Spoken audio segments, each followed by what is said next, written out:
여러분이 예수님 앞에 자이든 타이든 나오셨다면 큰 명제 앞에 걸릴 것입니다.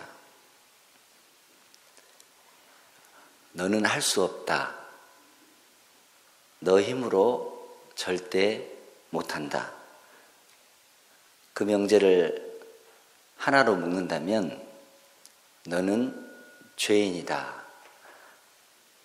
사람들은 이 점을 인정하기 싫어합니다. 사람들이 생각하기에 노력하면 된다. 그래서 당신은 무엇이든 할 수 있다.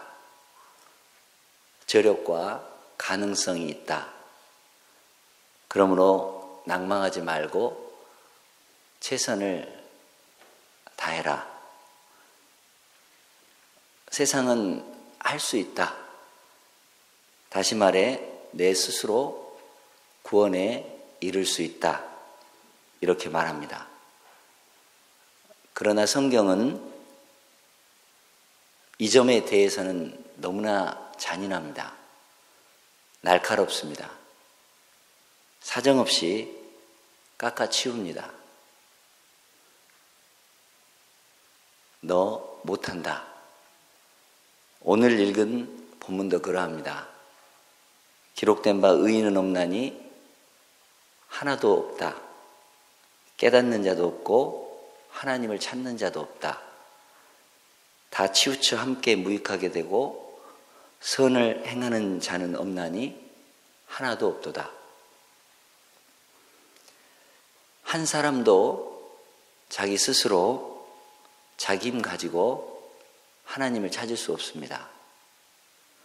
그리고 구원받을 만한 선한 일을 할 수 없습니다. 자기 스스로 자기를 구원할 능력이 없습니다. 나는 할 수 있다고 말하는데 하나님은 할 수 없다고 말씀하십니다. 여러분은 어떻습니까? 성경은 너는 무능자다. 하나님 앞에 나올 수 없는 무능자다. 너는 하나님이 원하는 선을 행할 수 없다. 이렇게 말할 때 주여 그렇습니다. 여러분들은 인정이 되십니까?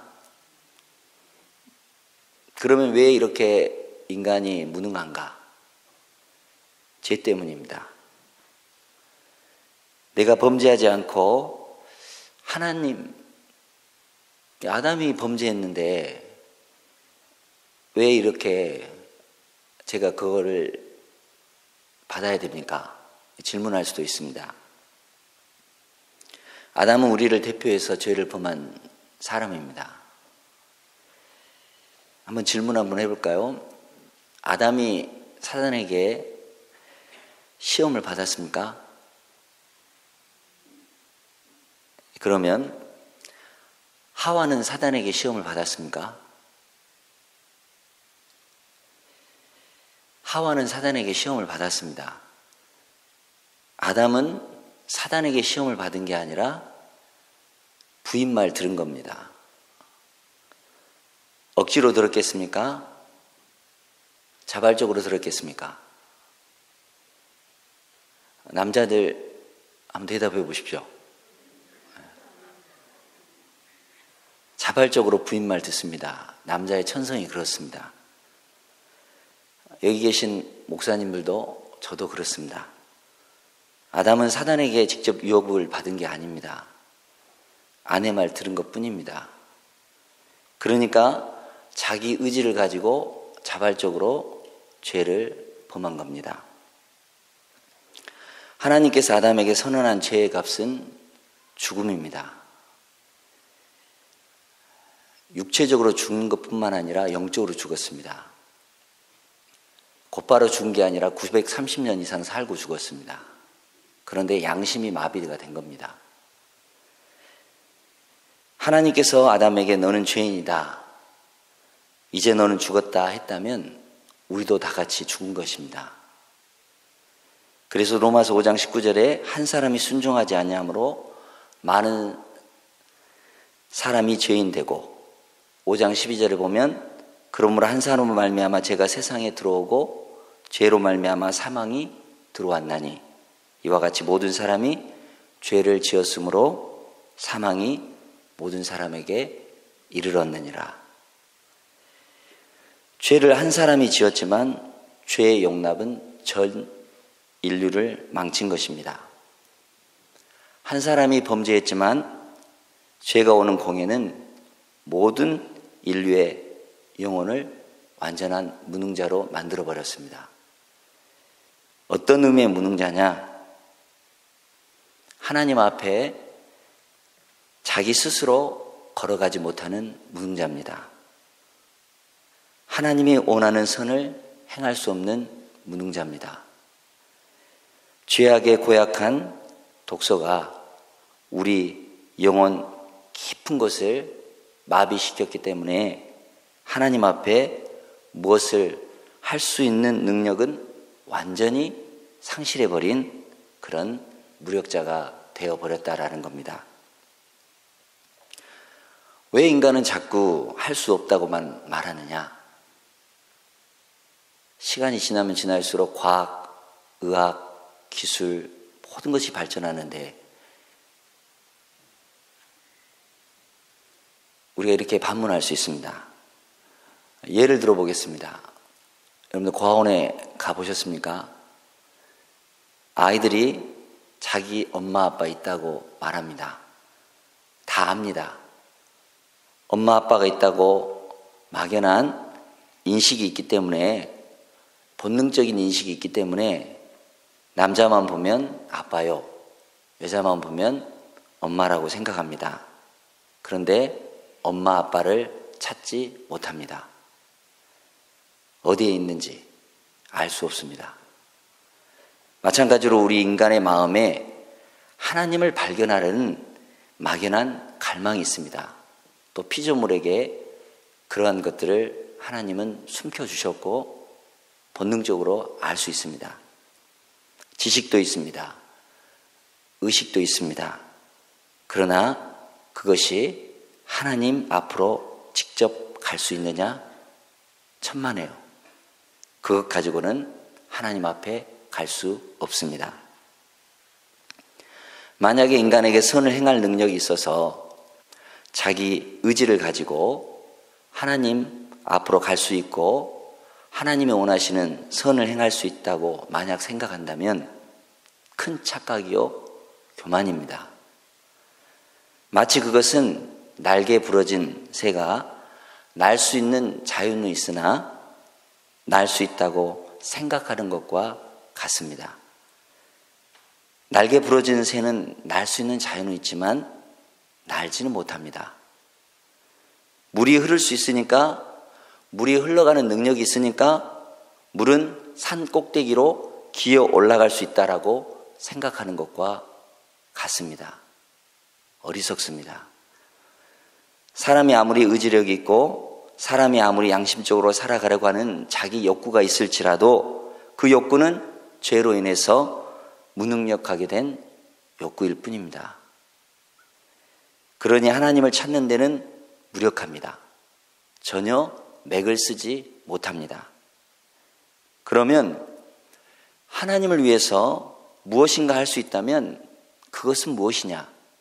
우리는 이 질문을 던져보아야 됩니다. 히브리서 11장 6절에 보면 믿음이 없이는 하나님을 기쁘시게 하지 못하나니, 로마서 14장 24절에 보면 이 믿음을 따라 하지 아니하는 것은 다 죄니라. 이 두 단어를 한번 조합을 한번 해봅시다. 믿음이 없이는 누구를 기쁘시게 하지 못한다고요? 하나님. 하나님을 기쁘시게 못하는 것은 인간 보기에 아무리 선한 것이라도 하나님 앞에서는 선한 것이 못 됩니다. 하나님이 기뻐하시는 것만이 선한 것인데 그것이 무엇입니까? 믿음입니다. 믿음으로 하는 것입니다. 성경은 밝히 말합니다. 믿음으로 쫓아 하지 않은 것은 모든 것이 다 죄니라. 아무리 자기가 도덕적 수양을 많이 하고 선하게 보여도 예수 그리스도를 믿는 믿음 가지고 하지 못하면 그것은 다 죄입니다. 아무리 선한 사업을 많이 해도 예수 그리스도를 믿는 믿음 가지고 하지 못하면 다 죄입니다. 아무리 양심껏 살아도 예수 그리스도를 믿는 믿음 가지고 하지 않으면 다 죄입니다. 이 문제를 어떻게 해결할 수 있습니까? 이 문제를 해결하는 방법은 수리해서 되는 것도 아니고 개조해서 되는 것도 아니고 완전히 바꾸어야 합니다. 예전에 다니던 교회 권사님이 중고차를 하나 주셨습니다. 얌전히 탔기에 겉모양은 조금 낡았어도 내부는 괜찮았습니다. 그래서 지금까지 큰 문제 없이 잘 타고 있습니다. 그런데 중고이다 보니 고장이 나면 부품을 중고로 갈아야 됩니다. 새 차가 아니기 때문에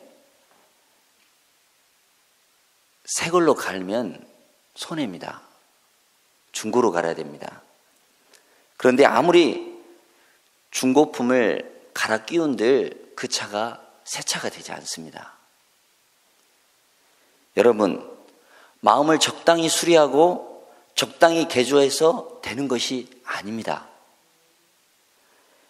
이 만물보다 썩어 빠진 마음을 하나님이 완전히 새로 바꾸어 줘야 된다는 겁니다. 이 무능해진 내 마음을 완전히 새 것으로 갈아줘야 된다는 것입니다. 이것이 무엇입니까? 바로 중생입니다. 거듭남입니다. 다시 태어나는 겁니다. 하나님이 우리 마음을 다시 태어나게 하는 것, 완전히 신품입니다. 여러분은 신품이 되셨습니까? 아직도 중고품이십니까? 예수님을 만났다면, 예수님을 체험했다면, 예수님을 내가 인격적으로 만났다면 새로운 피조물이 된 것입니다. 신품이 된 겁니다. 그래서 예수 믿고 중생받아 하나님 앞에 새 사람 된 형제들을 가만히 보면 굉장한 가능성을 가지고 있습니다. 옛날에 하나님을 사랑하지 못했던 그런 형제가 사랑합니다. 옛날에 믿음으로 행하지 못하던 형제가 믿음으로 무엇이든 해냅니다.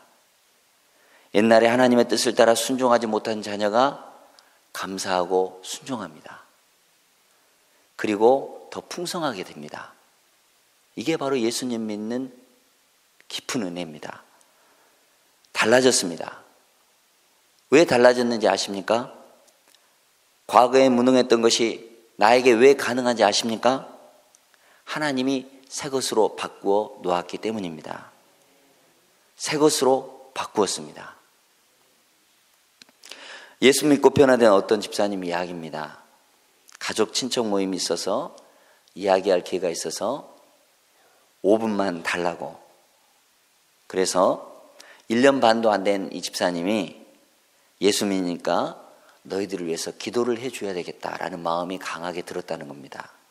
그래서 하나하나 돌아가면서 전부 다 축복 기도해 드리고 마지막에 예수 믿으라고 했다라는 겁니다. 어떻게 이게 가능합니까? 마음이 완전히 새롭게 변화되었기 때문입니다. 이런 경험을 여러분들 하셨을 겁니다. 하나님이 새 마음을 주셨기 때문입니다. 과거에 그렇게 술 좋아하고 담배 태우기 좋아하고 그렇게 세상 낙밖에 모르던 그런 사람이 그야말로 재산 모으는 것밖에 모르는 그런 분이 마음이 변화되니까 과거의 무능자가 하나님에서 놀라운 가능성을 가지고 전진하는 새 사람이 된 것입니다. 요한복음 8장 31절 32절을 보면 너희가 내 말에 거하면 참 내 제자가 되고 진리를 알지니 진리가 너희를 자유케 하리라. 진리 앞에 100% 인정하고 하나님 앞에 저는 무능자입니다 하고 진리 앞에 굴복하면 그 다음에 그 진리가 그 사람을 자유케 합니다. 어떻게 자유케 하는지 아십니까? 해방을 줍니다. 앞으로도 여러분들 로마서 계속 보겠지만 성령의 법이 해방을 주십니다. 지금까지 내 노력으로 구원을 받아보겠다고 하는 은근한 그 압박감에서 해방을 받습니다.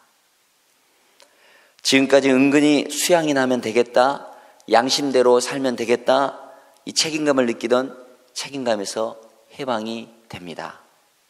내가 무언가 끌어안고 무언가를 해야 극락이든 천국이든 갈 수 있다는 막연한 그런 두려움에서, 그 불안감에서 해방시켜주는 것이 바로 그겁니다. 하나님이 너무 무능하다고 가르쳐 주신 이상, 무능하다면 나는 아무것도 할 수 없습니다. 내가 구원받기 위해서 내가 할 것이 하나도 없다라는 겁니다. 그렇다면 내 책임도 다 없어집니다. 나는 못합니다. 그렇다면 해방되는 것이죠. 모든 불안에서, 책임의식에서 해방되어 버립니다. 여러분들은 언제까지 내가 스스로 할 수 있다라고 끌어안고 그렇게 압박감에서 살아가시겠습니까? 나는 할 수 없습니다. 그렇기 때문에 하나님이 나와 함께 해주셔야, 하나님 나를 변화시켜 주셔야, 하나님이 내게 능력 주셔야 내가 할 수 있습니다. 어느 쪽을 택하시겠습니까? 그 다음에 무엇을 해야 합니까? 주님, 마음대로 저를 써 주십시오. 나는 이제 못하는데 주님 마음대로 해 주십시오. 그럴 때 누가 사역합니까? 내 안에 성령님께서 강력하게 비로소 작업을 시작하게 된다라는 겁니다. 수영을 하다 보면 코치들이 그럽니다. 힘을 빼십시오. 물에 몸을 맡기십시오. 내 스스로 막 안간힘을 쓰면 더 물속으로 빠져들어갑니다. 그런데 맡기면 자유롭게 됩니다. 뜨게 됩니다. 지금까지 내 노력으로, 내 행실로 뭔가를 해야겠다는 그러한 거를 여러분들 과감히 버리십시오. 그리고 하나님께 맡기십시오. 성령님을 의지하십시오. 그러면 성령님이 더 좋게 하십니다. 많은 사람들은 내가 무능하다, 하나님 앞에서 내가 무능하다 인정하지 않으려고 합니다. 그렇기 때문에 해방받지 못하고 살고 있습니다. 마음에 또한 자유를 느끼지 못하며 살고 있습니다.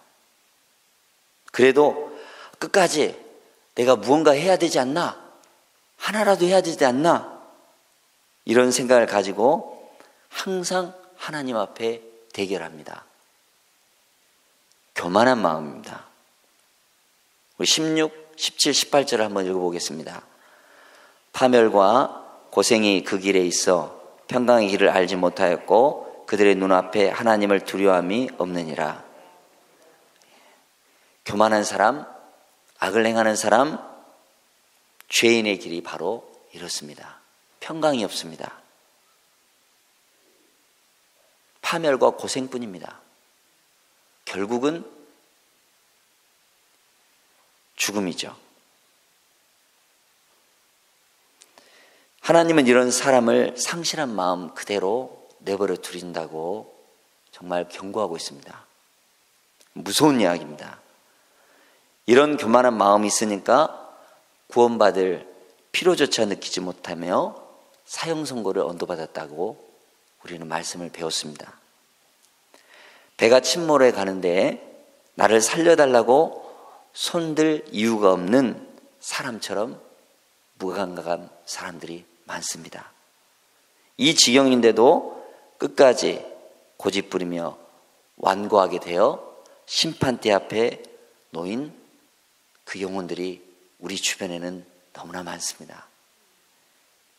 로마서를 왜 읽어야 됩니까?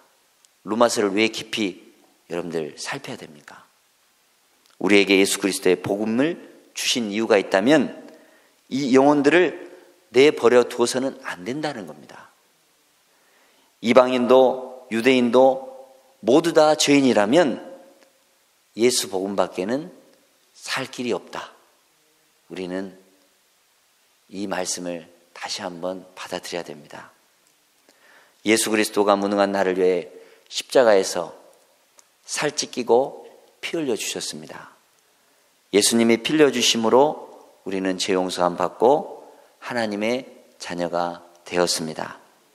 하나님의 자녀가 된다는 말은 하나님 앞에서 내게 능력 주시는 자 앞에서 내가 모든 것을 할 수 있는 능력자로, 가능한 자로 바뀌었다라는 겁니다.